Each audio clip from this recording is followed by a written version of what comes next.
Muy buenos días, amados hermanos y hermanas. Hemos llegado al último capítulo del libro de Números. Qué gran gozo y qué gran alegría verdaderamente es haber podido ser nutridos de este asombroso libro que nos habla acerca de casi 39 años del pueblo israelita por el desierto. Ahora están allí establecidos cerca de las orillas del río Jordán y tienen la tierra prometida a la vista. Este peregrinaje por el desierto, estos días bajo el sol, estas noches bajo el frío inclemente del desierto, están por terminar. El pueblo se prepara para un gran paso, la conquista de la tierra tan ansiada, de esa tierra prometida. El libro de Números nos ha dejado en unas enseñanzas maravillosas, experiencias que nosotros debemos de tomar en cuenta en nuestras vidas. De hecho, lo dice así el apóstol Pablo en 1 de Corintios 10, del 1 al 12. Y voy a mencionar algunos versículos de este capítulo.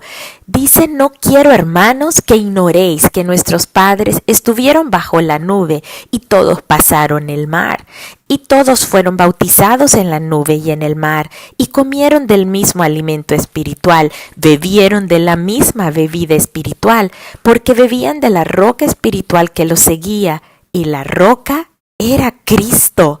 Cuando leemos este capítulo, ahora se nos hace tan familiar, ¿no es cierto? Porque hemos estado estudiándolo, porque sabemos exactamente a qué se está refiriendo. Continúa diciendo en el versículo 5, pero de los más de ellos no se agradó Dios, por lo cual quedaron postrados en el desierto.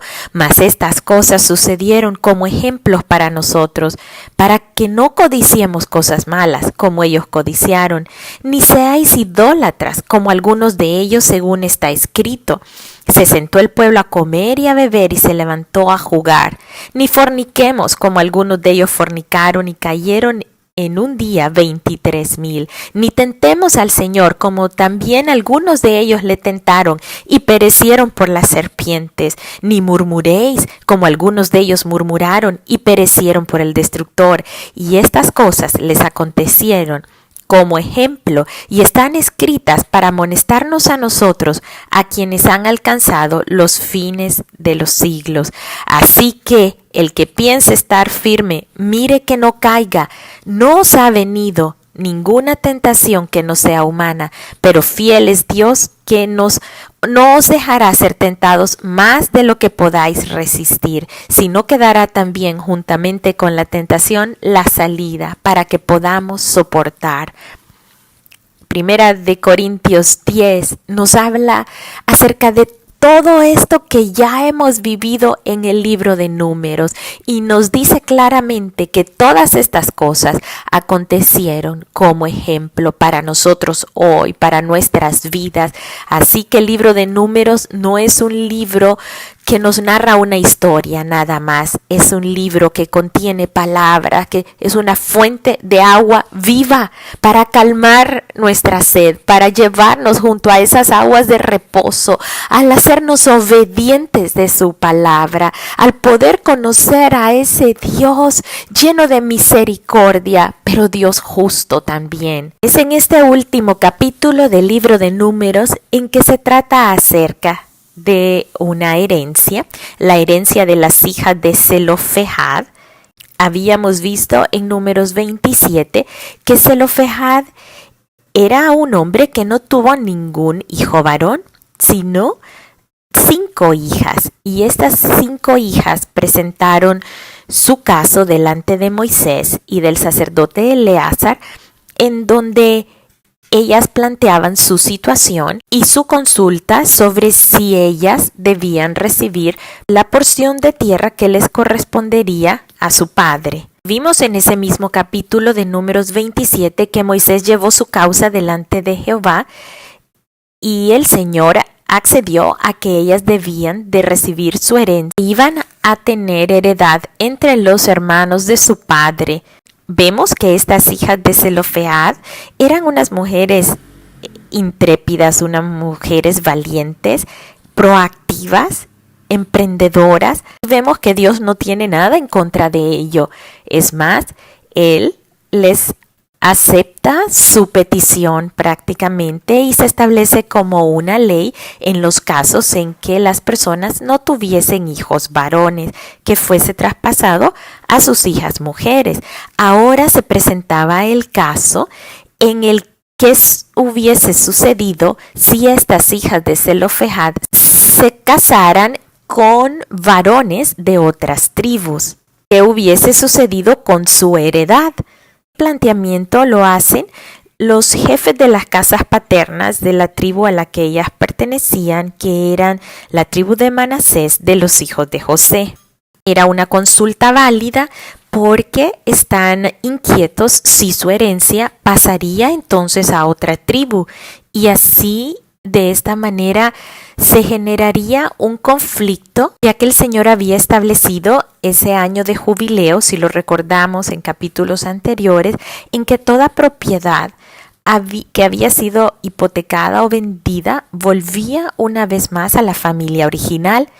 Entonces iba a haber un conflicto con esta parte de la tribu si era dada a la tribu de los futuros cónyuges de estas mujeres. Moisés, una vez más, busca la sabiduría de Dios con respecto a esta situación, y lo que el Señor establece es que estas mujeres debían de casarse con varones de su misma tribu. Vemos en el versículo 12 que las hijas de Zelofehad se casaron en la familia de los hijos de Manasés, hijo de José, así que la heredad de ella se quedó en la tribu de la familia de su padre, y de esta manera se pudo prevenir cualquier conflicto a futuro. Dios siempre tiene la respuesta sabia para evitar todos los enredos en que los seres humanos podemos involucrarnos al dar pasos equivocados.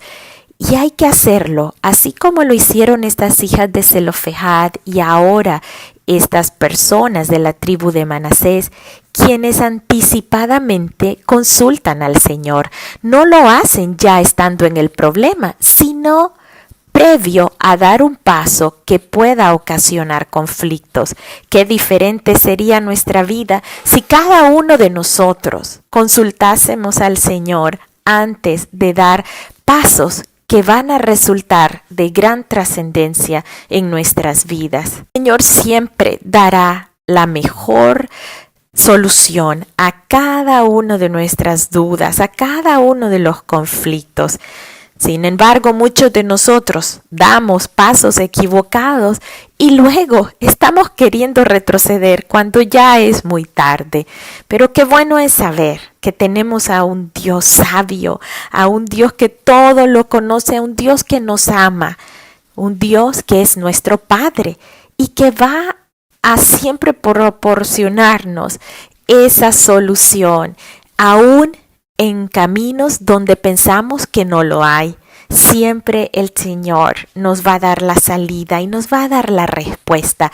Claro, tratemos en lo que sea posible de consultar absolutamente todo al Señor. No tomemos decisiones aceleradas, no tomemos decisiones en momentos en que estemos enojados o atribulados. Esperemos la respuesta de Dios. Esa respuesta vendrá y será la mejor. Llegado así al final del libro de Números, vemos qué importante es poder contar con recursos, es poder contar con las personas, es poder hacer un inventario de todo lo que el Señor nos ha proporcionado, cómo debemos estar organizados, preparados y ser guiados para poder ser efectivos en los movimientos a los que Dios nos llama a hacer. El libro de Números tuvo que hacer dos censos de 2 generaciones. La primera quedó allí en el desierto. La segunda está próxima a entrar a esa tierra prometida. ¿Y nosotros de qué generación somos? ¿Somos de la generación que vagó constantemente? ¿Somos de la generación que perdimos de vista a Dios y nos llenamos de incredulidad y duda? ¿O somos de la generación que quizás nacimos, crecimos y nos fortalecimos en el desierto, pero que sabemos que estamos próximos a entrar a esa tierra prometida, expectantes de ese nuevo cielo y esa nueva tierra, gozosos por participar de esa boda del Cordero? Hay esperanza, hay una esperanza, y esa esperanza no avergüenza, y esa esperanza nos debe de dar la fuerza para continuar nuestro caminar, aun cuando a veces pareciese que es un desierto. No perdamos de vista a Dios, que nuestro enfoque sea siempre Él, que podamos hacer un contacto visual día a día con la mirada de Jesús, y así podamos avanzar hacia Él, como lo hizo Pedro, por sobre las aguas, no importando la tormenta que estaba alrededor. Él pudo avanzar hacia Jesús. En la medida que tengamos nuestra mirada fija en Él, hemos de avanzar por sobre lo natural, sin importar las circunstancias alrededor, el caos que hay alrededor. El príncipe de paz es Jesús. Esa paz que viene a destruir toda autoridad del caos, el desorden y de la desorganización. Sigamos adelante, no perdamos de vista a Jesús, no olvidemos su sacrificio. Jesús es más que suficiente. Que Dios les bendiga, mis amados hermanos y hermanas. Seguimos en una semana el estudio del libro de Deuteronomio, en el que hemos de aprender aún mucho más acerca de Moisés. Hechos poderosos de Dios a favor de la nación de Israel. Veremos las consecuencias inevitables de una vida de obediencia y también de una vida de desobediencia. Que Dios les bendiga, les amo mucho.